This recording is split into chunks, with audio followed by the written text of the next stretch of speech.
5 clear signs you've fallen out of love with your partner, and the reason why this is happened. In this video, we'll show you also some basic love laws that will help you reignite your feelings of love and attraction for your partner. Welcome to Lifestyle Therapy channel. Stay tuned.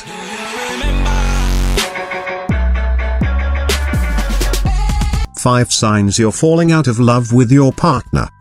Number 1. No attraction. When you are madly in love, no matter what your partner looks like, you still can't keep your hands off them.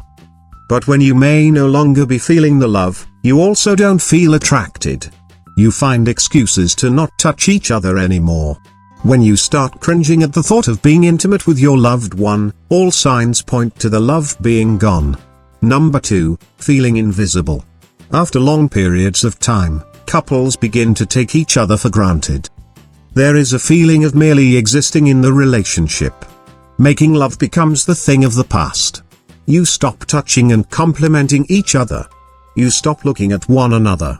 You begin to act like roommates rather than lovers. Love grows cold. It's not a good idea to blame your partner for all the relationship problems. Sometimes we need distance in order to recognize how important our partner really is, and retrace what made us sparkle in the first place. But it takes work. Number 3. You avoid talking about the future. Typically, when partners are in love, they begin to make plans for a future together. However, when people start to feel uncertain about a relationship or sharing a future together, future planning can become a very difficult topic to discuss. Number 4. No sexual desire. One huge sign that love has left the building is if your sex life has left as well. Once sex is off the menu, then there's really nothing left to order in this relationship. Sex makes you two feel closer than ever. Not having it can make you feel like you two are on two different islands. Number 5. Your priorities have changed. Couples that are growing apart usually experience a shift in priorities. As we age, priorities are expected to change. However, if those changes appear to be in conflict with what your partner wants, or desires for him or her, then the relationship may be well on its way toward ending. To get access to the latest from Lifestyle Therapy, be sure to hit that subscribe button, and turn on your notifications. Number 1. Your partner is constantly stonewalling you. Partners need to talk about a lot of important things in relationships, not just whether to get sushi or pizza for takeout, or what to watch on Netflix. If your partner flat out refuses to talk about important relationship topics, like when to have a baby, or buy a home, you may be in a toxic relationship. When it is not possible to discuss the issues in the relationship, there's a huge problem. If you or your partner refuses to fix problems, you could be fostering a potentially toxic relationship. Number 2. Criticism and contempt. No one is perfect, and the closer you become with someone, the more conspicuous his or her imperfections will become. There is nothing wrong with criticism that comes from a positive place. When criticism is used as a channel to express contempt or disdain for someone else, it can make the other person feel unvalued and worthless. It's hard for a relationship to come back from that. Number 3. You avoid saying what you need, because there's just no point. We all have important needs in relationships. Some of the big ones are connection, validation, appreciation, love, affection. When those needs are mocked or ignored, the emptiness of that unmet need will clamor like an old church bell. If your attempts to talk about what you need end in a fight, or another empty promise, accusations of neediness, insecurity, jealousy or madness, you'll either bury the need, or resent that it keeps being overlooked. Either way, it's toxic. Number 4. You never feel good enough. You feel like nothing you ever do is quite right, and are constantly trying to prove your worth. You become addicted to his or her validation. Whenever you do something, and it generates any sort of approval from him or her, you feel relieved, and it gives you just enough rope to hang on to. You try even harder to get more of that feeling, and feel like a failure when it doesn't come. No matter how hard you try, you never feel like you're enough, or like you're doing things right. You live in a constant state of unease, of second-guessing yourself, of trying to be better and good enough. Number 5, they don't make room for you to grow. In fact, people change over time. We learn new things about ourselves and life, and our dreams and goals, and even opinions shift. That's okay.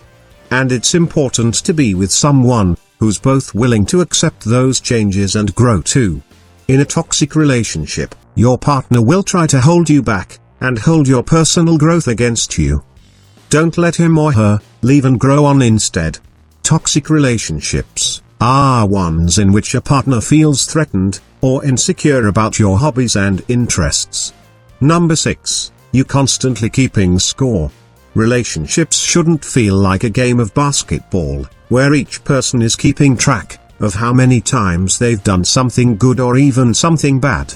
We all fall victim to this at times, but a relationship that is consumed by keeping score is toxic. Whether you and your partner constantly highlight one another's faults, or you find yourself reciting your resume of good deeds, it's a sign that you've turned against each other. Number 7, you've been lied to.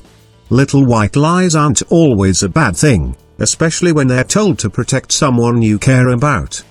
But if you catch a romantic partner in a lie, it's important to look at that person's motivations. Was in to engage in some behavior they know you wouldn't be on board with or supportive of.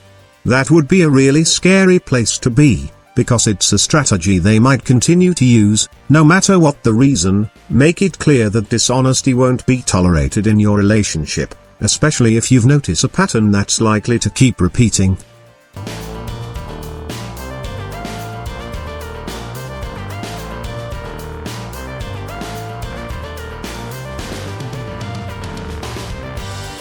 Here are some basic love laws that will help you reignite your feelings of love and attraction for your partner. Number 1, make the time. One of the biggest signs that your relationship is suffering is when you and your loved one just don't spend any time together. To save your relationship, you need to actively carve out that time to spend with the other person. Change your plans, so you can meet your significant other for a drink in the evening, or drive to her or his office for an impromptu lunch date. Even just calling to catch up when you're apart for the day will cheer you both up, and give your relationship a boost. Number 2, stop playing games. Many experts will tell you to play power games to win back the love in your relationship, or to reignite the spark. Don't do it. If you purposely ignore your partner, or intentionally act cold and distant, you are playing a game. And while this sort of behavior may lead to increased attention from a partner for a short while, it will not have a long-lasting effect on your relationship. If you frequently act rude or mean, ignore your partner, or act cold and distant, your partner will eventually lose interest in you. Number 3, do something special together. Perhaps you two have a favorite restaurant you haven't visited in ages, or you can return to the place where you first fell in love. Being in a physical space where you have powerful memories of strong attachment can reignite passion. Or, you can try something you've never tried before. The excitement of something new produces serotonin and dopamine in our brains. It doesn't have to be something extraordinary. Even sitting on a park bench, watching the children play as you hold hands, can be magical if love exists. The important thing is that you stop talking about taking that vacation, or trying that new spot, and follow through on your intention to reconnect together. Number 4, you need to focus more on your partner's happiness than your own. True love means loving someone so much that the only way you can be happy is by making your partner happy. If you want your relationship to work, you need to have this kind of love. This love may seem one-sided to you, but it's not. When you focus on your lover's happiness, your lover should be focusing on yours. You have to be each other's best friends, confidants, advisors and biggest fans. Number 5, forgive each other. To forgive is to detach from the bitterness, anger, and animosity holding you back from progress with your partner. Forgo the negative emotions keeping you from true forgiveness. Remind yourself that whatever happened, and that there is no reason to drag the past into your future. Lingering on hurtful memories only perpetuates them, Be mindful that forgiveness is a process, not a result, so perform small, daily acts that are reflective of your intent to pardon. Number 6, take the initiative. A lot of relationships break down, because neither party is willing to be proactive and take the lead. As this pattern continues, it becomes harder to reach out, and you and your significant other drift farther apart. By taking the initiative to buy concert tickets, start a conversation, or make a fun dinner, you can stop this cycle, and pull your relationship out of its rut. I hope you enjoyed the video. If you find it useful, don't forget to share it, and make sure to subscribe to see more video in the future. Thanks for watching, and see you soon.